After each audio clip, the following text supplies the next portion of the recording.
नमस्कार दोस्तों, आप मेरे पीछे देख पा रहे होंगे कि ये सारी महिलाएं हैं। ये दलित समुदाय से आती हैं, माझी समाज से। इनके गांव का नाम है पैमार, जो कि पुनपुन प्रखंड के अंतर्गत आता है और पटना जिला पड़ता है। ये सोचने पर मजबूर किया जाता है कि वो एक महिला हैं और ख़ास तौर पे वो एक दलित महिला हैं, तो वह सिर्फ दूसरे के घरों पे या तो झाड़ू पोछा करेंगी या तो मेहनत खेतों पर जाकर के मेहनत मजदूरी, लेकिन वो सम्माननीय काम करने के लिए सक्षम नहीं हो सकती। उसके पीछे का उन्हें कारण बताया जाता है कि आप पढ़ी लिखी नहीं हैं, आप दलित समुदाय से आती हैं, आपके बच्चे शिक्षित नहीं हैं, इसीलिए आप सम्माननीय काम नहीं कर सकती हैं। तो ये स्टोरी उन लोगों को मुंह तोड़ जवाब देने के लिए है। ये 12 महिलाएं हैं जो पुरुषों के क्षेत्र पर काम करते हैं, जो कहते हैं लोग कि हमारा क्षेत्र है, पुरुष मानते हैं, जैसे ढोल बजाने का काम, क्योंकि उनको लगता है वो भारी काम है और हम ही कर सकते हैं। सम्माननीय काम है दूसरों के शादियों पर बजाना, महिला कहाँ कर पाएगी। तो ये वो महिलाएं हैं जो इन्होंने करके दिखाया है। दलित इतिहास माह के तहत हम आपको मिलवा रहे हैं पटना की उन दलित महिलाओं से जो बैंड बजाकर न सिर्फ अपनी रोजी रोटी कमा रही हैं, बल्कि सामाजिक ढांचे को भी चुनौती दे रही हैं। ये महिलाएं शादियों, पार्टियों और अंबेडकर जयंती जैसे आयोजनों में अपने बैंड की दमदार उपस्थिति दर्ज करा रही हैं। जहां पहले दलित महिलाओं को ऐसे आयोजनों में शामिल होने तक से रोका जाता था, वहीं अब वो समारोहों की धड़कन बन चुकी हैं। बैंड की थाप के साथ वो अपना आत्मसम्मान और स्वाभिमान भी बजा रही हैं। हिम्मत बैंड नाम से मशहूर यह ग्रुप पटना में बदलाव की एक अनसुनी कहानी लिख रहा है। ये महिलाएं सिर्फ अपने परिवार का सहारा नहीं बनी हैं, बल्कि नई पीढ़ी के लिए उम्मीद की मिसाल भी खड़ी कर रही हैं। संघर्ष, साहस और सपनों की यह आवाज दूर तक सुनाई देने लगी है। हम लोग के नारी गुंजन हिम्मत बैंड नाम है। ये नाम किसने दिया है? हम लोग खुद चुने। ये नाम के पीछे की वजह क्या है? हम लोग हिम्मत बैंड इसलिए रखा कि हम लोग पहले बहुत माने डराते थे, किधरों बोलने में हिचकिचाते थे। हम लोग घर से निकलने लगे तो हम लोग हिम्मत से ना निकले। बैंड ने जुटा तो हम लोग हिम्मत से ना जुटे। हिम्मत हम लोग ने नहीं रहता तो हम लोग बाजा बजा लेते हैं, कहूँ हम लोग चल जाते बाजा बजाने के लिए। इसीलिए हम लोग हिम्मत बैंड रखे। कहूँ जाते हैं तो हिम्मत से बजाते हैं और हिम्मत से बजा के आयो करते हैं। 2 बजे रात के, 1 बजे रात के हम लोग चलाते हैं। कहाँ कहाँ अभी तक आप गई हैं? हम लोग तो बहुत दूर दूर हम लोग गए हैं दीदी। ये हाजीपुर गए हैं, गया गए हैं, इधर खुसरूपुर से आए हैं, फिर हम लोग गुजरात गए हैं, पटना ने के बार गए हैं। जब आपने सीखा इसको, तब आपको किस तरह की परेशानियों का सामना करना पड़ा? क्या क्या चुनौतियाँ रही हैं आपकी? बहुत सारा चुनौती रहे। पहले तो घर के रहा, पति से रहा, सास रहा, ससुर रहा, सभी गांव टोला मतलब कि सभी ताना मारते थे, कह रहे अब मर्द वाला अब काम लेडीज करेगा। बहुत ताना मारते थे कि अरे इस मन झूठ मूठ के खाली एगो ढोल ले लो है, चलते रहो एने सोने, मतलब कि सीखे जाओ झूठ मूठ के समन काम करे के चलते इस समय चलते रहो एने सोने अथी हो। पति क्या बोलते थे आपके? बहुत बोलते थे, कितना के तब पिटवो भी करते थे, मारते भी थे, झगड़ा भी करते थे कि नहीं जाओ, ये पुरुष के काम है तो महिला क्यों करेंगे। हम कहें कि खेती बाड़ी सारा काम तो महिला साथ ही करती है, तो ये काम क्यों नहीं करेंगे। हम लोग दोनों कमाएंगे तो दोनों ना चलेगा, खर्चा साथ साथ है। तो कहे कि नहीं नहीं करना है। तो ढोल होता है, ये माना जाता है कि पुरुषों का क्षेत्र है, फिर आप लोग कैसे कर पाते हैं? और ये बहुत भारी भी होता है, माना जाता है कि जो भारी काम होते हैं वो सिर्फ पुरुष ही कर सकते हैं और तो महिलाओं के लिए थोड़ा सा कठिन है। उस पर क्या कहेंगी? कठिन है तो हर काम पुरुष और महिला दोनों तो मिल के करते हैं। कितनों कठिन से कठिन काम रहे, दोनों तो कदम मिलाकर चलते हैं ना दीदी। तो ये काम नहीं क्यों नहीं कर सकते हैं महिला।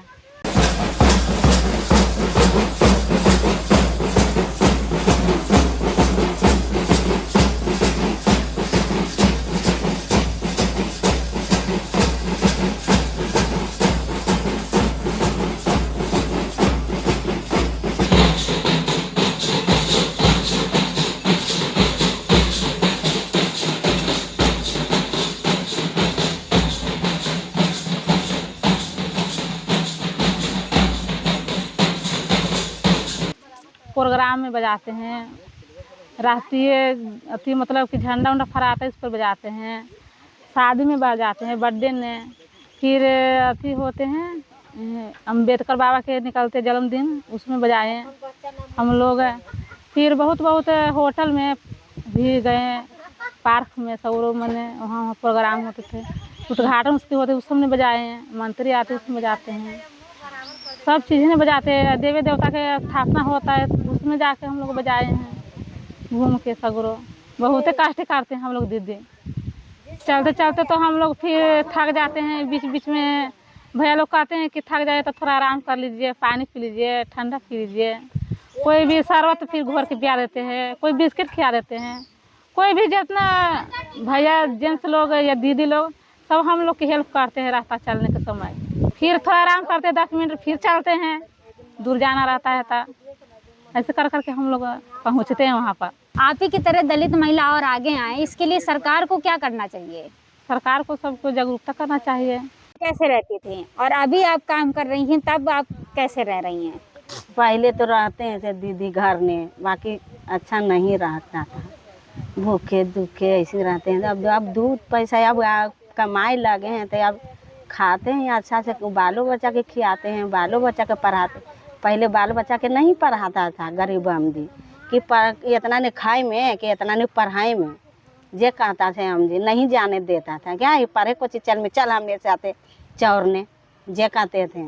अब हम लोग अब सोचते नहीं कि नहीं ये बाल बच्चा के पढ़ाएंगे, 2 पैसा हम लोग कमाएंगे। आप ये जो काम करती हैं तो रात के समय पर तो शादियां होती हैं और हाँ बारात के टाइम पर तो सारे पुरुष होते हैं, महिला तो होती नहीं है, वहाँ पर बजाने में दिक्कत नहीं होती आपको? नहीं दीदी दिक्कत नहीं होते हैं, हम लोग ने महिला आती पुरुष ढुकमी नहीं करता है, ढुक नहीं देता है।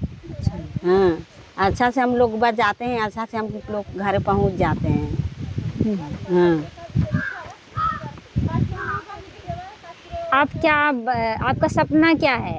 हमको सपना तो ये है दीदी कि हम बड़का हम दी बहने लड़कन के बढ़िया से पढ़ाएं लिखाएं, सपना ये न रहता है गरीब के। अगर दलित महिला के जीवन को सुधारना है तो क्या क्या काम करने चाहिए सरकार को या लोगों को खुद में? लोगों को खुद में वही व्यवहार विचार में सुधार लाना चाहिए। हम लोग चल रहे हैं वैसे चलिएगा। और का ये जीवन पाने के लिए आप क्या क्या काम किए होंगी जो आप लोगों को बताना मट्टी काटते चाहें? हैं, धान काटते हैं, सब कुछ मजदूरी करते हैं। मजदूरी करते भर में ये सब काम करके सीखे हैं।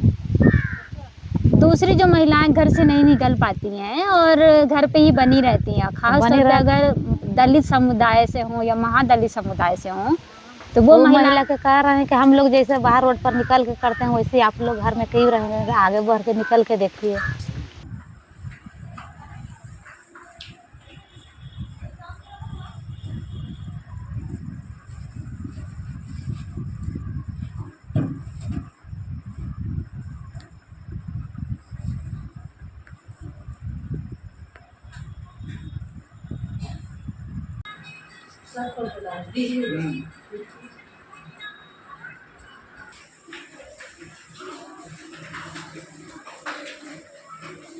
इन महिलाओं को आपने कैसे ढूंढा और इनकी काबिलियत को कैसे पहचाना आपने कि ये काम कर सकती हैं इस लेवल पे लेकर के?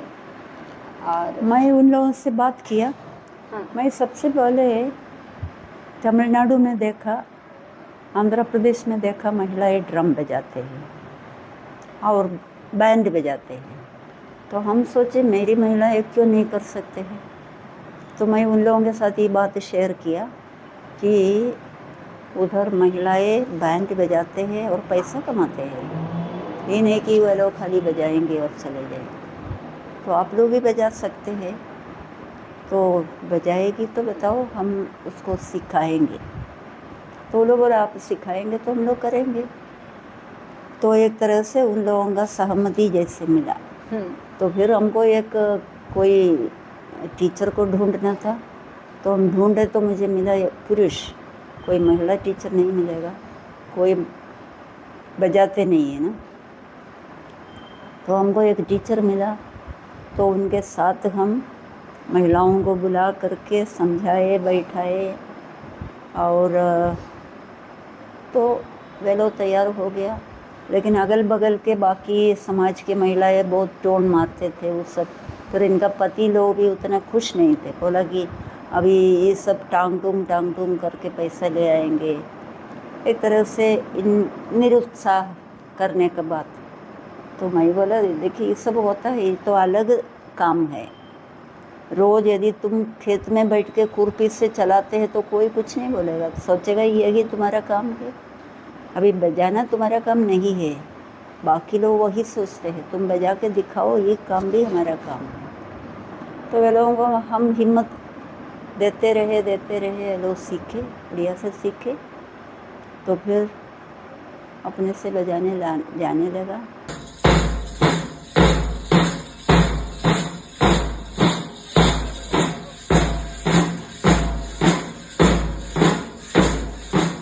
हमको एक लड़का गुड़गांव से फ़ोन किया, BBC आकर के इन लोगों का वीडियो वगैरह लिए थे, मेरा इंटरव्यू लिए थे, तो वो पेपर में आया था।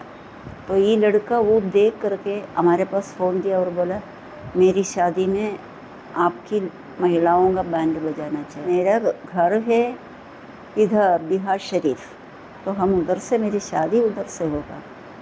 ऐसे तब तो ठीक है। तब मैं बोला देखिए मेरी महिलाएं नया है, आपका घर से किसी को बोलिए आने के लिए, वो लोग कैसे बजाते हैं देख लीजिए, पसंद करेगा तब ही बुलाइएगा। तो वो लड़का का पिताजी और बहन आए इधर, तो मैं मेरी महिलाओं को बुलाए, वे लोग बजाए अच्छा से। तो बोले ठीक है बहुत अच्छा है, भेजिए। वैसे इन लोग शुरू किए।